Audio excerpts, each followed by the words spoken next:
आलोक जी, वो कह रहे हैं कि भाजपा इसका समर्थन नहीं करती है। देश के गृह मंत्री सवालों से भागते हुए नजर आ रहे हैं। मनोज तिवारी जी स्वयं उस संसद के उसी सदन के सदस्य हैं। इनको कंटेक्स्ट ही नहीं पता अभी तक। किसी को भी किसी भी कंटेक्स्ट में आतंकवादी कह देंगे क्या मनोज जी? कोई भी कंटेक्स्ट हो, आप आतंकवादी कैसे कह सकते हैं? किसी को आलोक जी किसी प्रधानमंत्री को डंडे मारने की बात करेंगे क्या? आप नहीं आपने एक मिनट प्रधानमंत्री को डंडे मारने की बात करेंगे क्या? सुनिए मेरी बात, आलोक जी सुनिए ना मनोज जी, कोई बात आपने नहीं, 3 बार रिपीट कर लिया, उसका उत्तर दूंगा। मनोज जी शांति से सुनिए, ठीक है मनोज जी शांति से सुनिए। मनोज जी देखिए, मनोज जी पूरा कर ले, वो मैं फौरन आ रही, पूरा कर ले। चुप, बिल्कुल चुप, बीच में मत बोलिए, मुझे उत्तर देने दीजिए। मैं आपके बीच में नहीं बोला।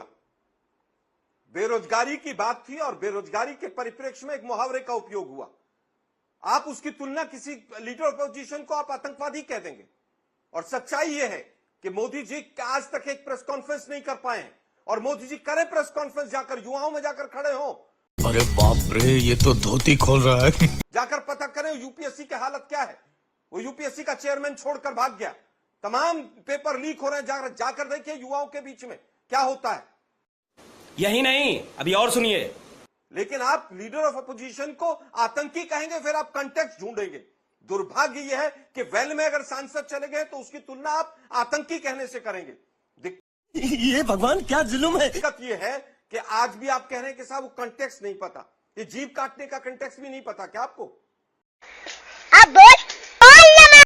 आपने अपने जो 2 लोग हैं उनको तो बचाने का प्रयास किया। मतलब एक यहाँ पर एक बददिमाग व्यक्ति एआईसीसी के बाहर आकर, 1 मिनट रुकिए जरा शांति से, आप लोगों ने एडीआर की रिपोर्ट पढ़ी है। 600 गुना हेट क्राइम और हेट स्पीच बढ़ गए। आपके तमाम सांसदों के ऊपर कौन कौन से केस हैं जरा देख लीजिए उनको। सारे हीनियस क्राइम के लोग संसद में भर दिए मोदी जी ने। पूरे देश के लोकतंत्र का भट्टा बैठा दिया आप लोगों ने।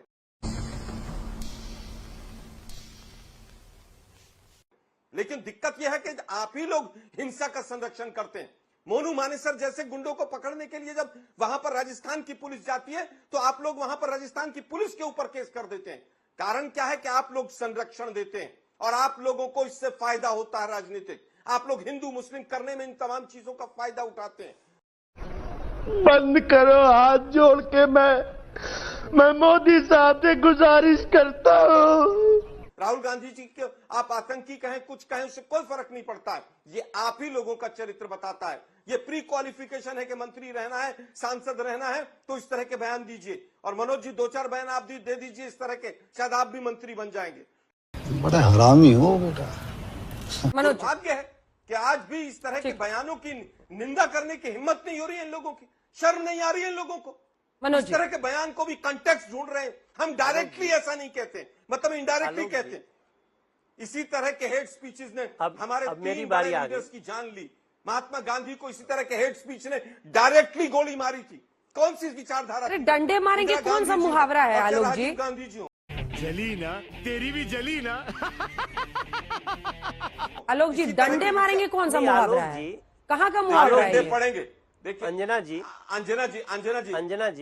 आप मोदी जी को हमारी बताइए। सुनिए जरा एक बात, सुनिए। डंडे पड़ेंगे, 1 मिनट, डंडे पड़ेंगे।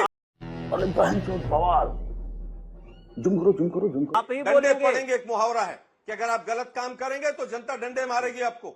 डंडे वो वास्तव में नहीं पड़ते कि अगर आप राजनीति में ठीक से नहीं रहेंगे तो जनता डंडे मारेगी आपको। मनोज तिवारी जी जवाब दीजिए। लेकिन आप आज पूरी तरह से मोदी जी के बचाव में पूरा होमवर्क करके बैठिए।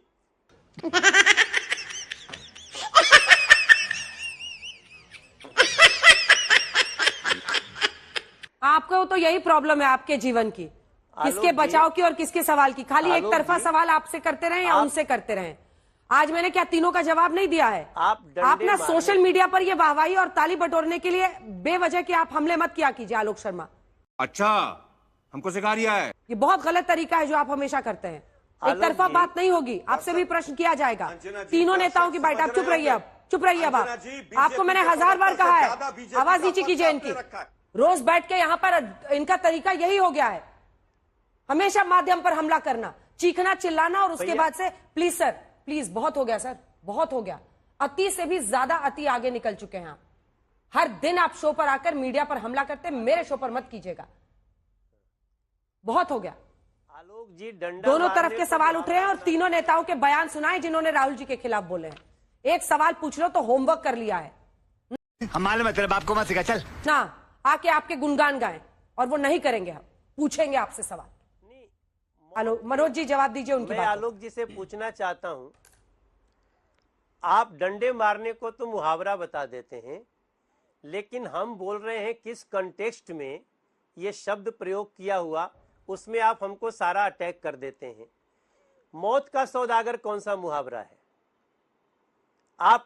आपके नेता वो मसूद का जो बयान है उसका कौन सा मुहावरा है? आलोक शर्मा जी जब आप बात करें तो आप याद रखिए कि एक बात के साथ कई बातें निकलती हैं। मनोज जी, हम आतंकवादी कंडेम कर रहे कहने हैं। का क्या कॉन्टेक्स्ट हो सकता है? कांग्रेस में आने के बाद किसी भी बयान दिया कॉन्टेक्स्ट तो में उसको तो आतंकी कहना कैसे सही हो माफी सकता मांगी है? है। आप भी कहिए माफी मांगिए। नहीं, आप सुन, मैं क्या कह रहा हूं इस context कि में, उस आतंकवादी context में कहना मुहावरा मतलब नहीं है है, भाई। लेकिन किस कॉन्टेक्स्ट में कहा गया है इस पूरी लाइन को हम अभी सुने नहीं है, मैं सुन करके आपको बताऊंगा। लेकिन आप एक बात बताइए कि भारत तेरे टुकड़े होंगे ऐसा कहने वालों का समर्थन करना क्या है? भारत तेरे टुकड़े होंगे ऐसे लोगों को चुनाव लड़ाना, अपनी पार्टी में लेना, ये जब ऐसी बातें आप करेंगे तो सोचने वाले लोग क्या सोचेंगे?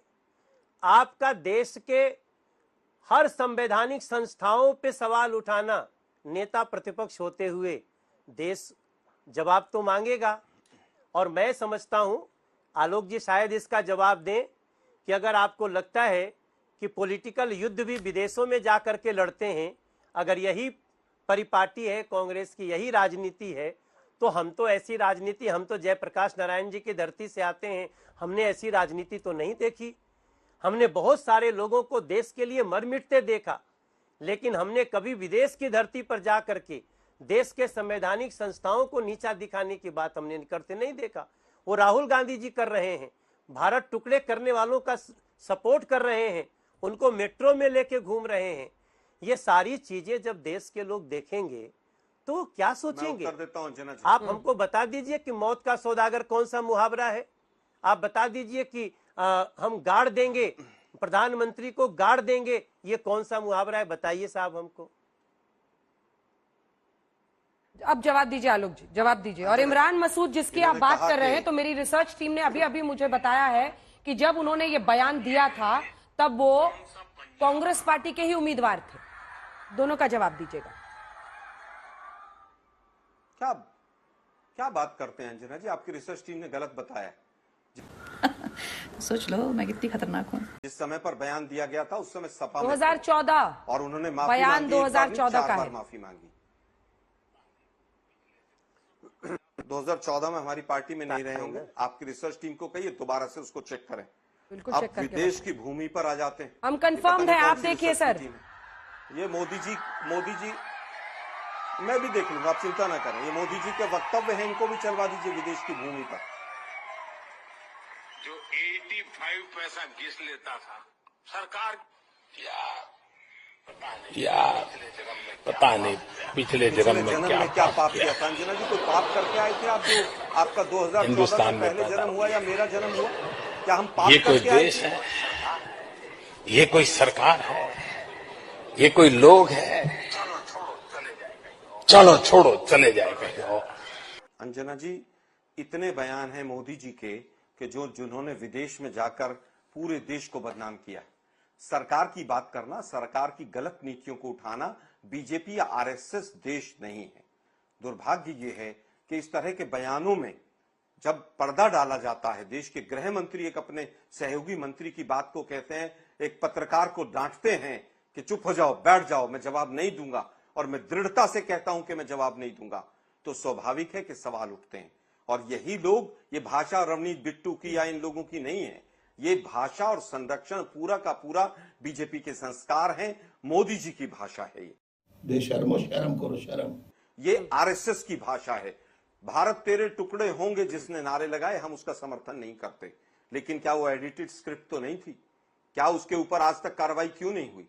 एक दिन में पहली डेट पे हाई कोर्ट से किस तरह से जमानत मिल गई? क्या दिल्ली पुलिस आपकी इतनी निकम्मी पुलिस है?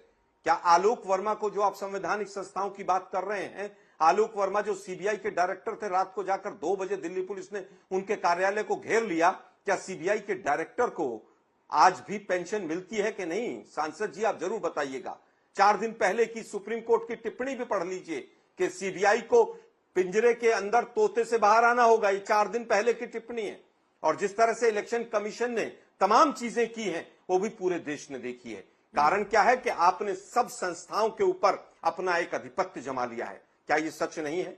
मैं समझता हूं कि तमाम लोग जानते हैं कि जिस देश के अंदर ईडी को हथियार बनाया गया, उस ईडी के डायरेक्टर को सीबीआई ने कहा, सुप्रीम कोर्ट ने कहा कि ये 4 साल 5 साल से अनैतिक इलीगल तरीके से अपनी कुर्सी पर बैठे हुए हैं, और उसी ईडी के डर से आपने पूरी सरकारें तोड़ दी। आप उसके बाद भी कहते हैं? क्या आपकी बातों का आज यहां पर ये जो आज तक चैनल है, ये विदेश की धरती पर नहीं देखा जाता? 150 देशों में देखा जाता है।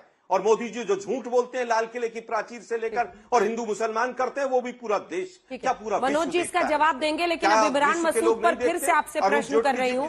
14, 19 और 24 3 बार लगातार कांग्रेस पार्टी के टिकट पर ही वो लड़े हैं, और कांग्रेस पार्टी में ही नेता थे जब उन्होंने ये बयान दिया था। आलोक जी देखिए, अंजना जी मेरे पास तारीख नहीं है, लेकिन मैं इतना कंफर्म हूं कि जिस समय पर वो सपा में थे तब ये बयान आया था। मेरे पास है और मैं आपको बता रही हूँ। कांग्रेस ज्वाइनिंग की डेट भी बता दीजिए। पार्टी से निकाल दीजिए आज तक पर बताइए उसको। नहीं, कांग्रेस ज्वाइनिंग की डेट बताइए मुझे। कांग्रेस आराम से डांटिए मत। कांग्रेस ज्वाइनिंग की डेट बताइए। ये कोई आपका दरबार नहीं है सर, चिल्लाना बंद कीजिए। बता रहे हैं आप। नहीं, आप डांटने का काम तो आपका सर, आप ही चिल्ला रहे हैं। मैं आपको बता रही हूँ कि 3 बार से वो लगातार है। सबको नहीं सबको। अब मैं फिर कहूंगा वो 4 बार से हूँ। जिस दिन बयान आया है, हम आपको ज्वाइनिंग डेट भी बता रहे हैं। मैं ज्वाइनिंग डेट भी बता दूंगी। सर्दी का समय था, सर्दी का समय था 2012 का। 2012 आवाज नीचे। मनोज तिवारी जी, उनके सवालों का जवाब दीजिए।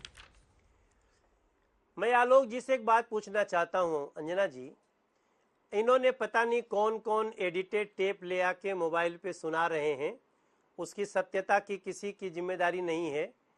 लेकिन आप बताइए, आप सजा की बात कर रहे हैं। राहुल गांधी जी ने हिंदुओं को हिंसक कहा, देश के सभी, दुनिया के सभी हिंदुओं को हिंसक बोला। आप उनको क्या सजा देना चाहते हैं?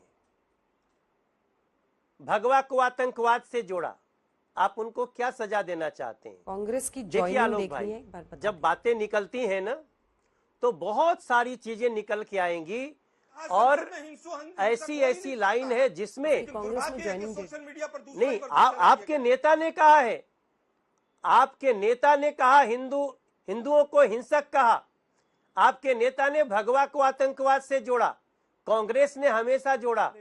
उनको क्या सजा मिलनी चाहिए? उल्टा कहा। मैं आलोक जी एक बात और बता दूं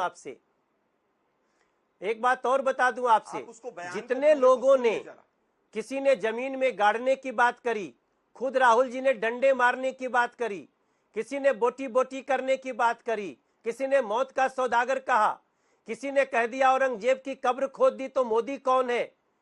ऐसी बात कहने वालों के साथ क्या आपने संबंध तोड़े? क्या उनको अपनी पार्टी से निकाला? क्या कंडेम भी करने की हिम्मत रखते हैं आलोक भाई साहब? आज तक के चैनल पे आप बताइए। आप, हम सवाल कर रहे हैं तो आप कहीं और जा रहे हैं, आप टेप सुना रहे हैं। उस टेप की क्या प्रामाणिकता है हमें मालूम नहीं, लेकिन ये तो संसद के फ्लोर पे बोला कि हिंदू हिंसक होते हैं। आप भी एक हिंदू है ना आलोक भाई, आप हिंसक हैं? उत्तर दूं? मैं उत्तर दे देता हूं। आलोक जी जवाब दीजिए। और मैं सनातनी हूं और पूजा करने वाला हिंदू। लेकिन मनोज जी, दिक्कत यह है कि संसद के पटल पर कहा गया कि हिंदू हिंसक हो ही नहीं सकता है। आप एग्जैक्ट शब्द को तोड़ मरोड़ रहे हैं। हिंदू हिंसक हो ही नहीं सकता है, एग्जैक्ट शब्द ये है। और जो लोग हिंसा करते हैं वो हिंदू हो ही नहीं सकते हैं, वो सनातनी हो ही नहीं सकते हैं। जो लोग हिंसा करते हैं, क्या सनातन में हिंसा का कोई स्थान है?